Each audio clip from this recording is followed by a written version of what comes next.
তো কেমন আছো সবাই? আজকে চলে এসেছি আমি আমার বন্ধুরা মা বল্লা কালীর দর্শন করতে।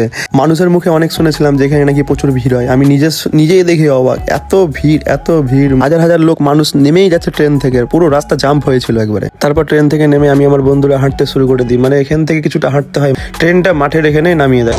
আমরা সবার গ্রুপে একজন লেজি লোক থাকে, যে হচ্ছে এর জন্য 3 ঘন্টা দাঁড়িয়েছিলাম আমরা, এই ছেলেটার জন্য।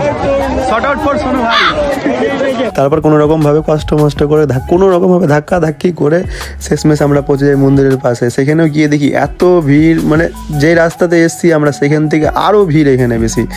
তারপর আমাদের মানে একটা সময়ের জন্য মাথায় মানে এখানে করবোটা কি, কোন লাইনে দাঁড়াবো, লাইন আমরা খুঁজে পাচ্ছিলাম না। মন্দিরের ঠিক পাশে গিয়ে জানতে পারি যে আমরা যেখান থেকে হাঁটতে শুরু করেছি সেখান থেকে ঠিক লাইনটি চালু হয়েছে। কোনো রকম ভাবে ধাক্কা ধাক্কি করে আবার পৌঁছে গেলাম মায়ের দর্শনে।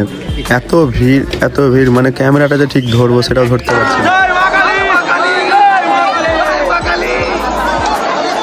দর্শন হয়ে যাওয়ার পর আমরা মন্দিরের ডান দিকে চলে আসি, দেখি এখনো ভিড় ক্রমশ বেড়েই চলেছে। তোমরা দেখতেই পাচ্ছ পাতাসা কই সব ছিটিয়ে যাচ্ছে মানুষ ভিড়ের মধ্যে। তারপরে এই দাদার কাছে এখানে আখের রস খেতে খেতে আমরা কিছু জিনিস জিজ্ঞেস করি, তোমরাও শোনো।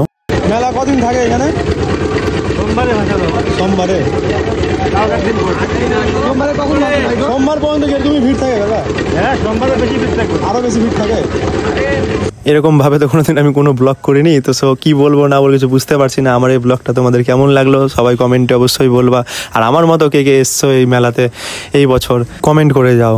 জয় মা কালী।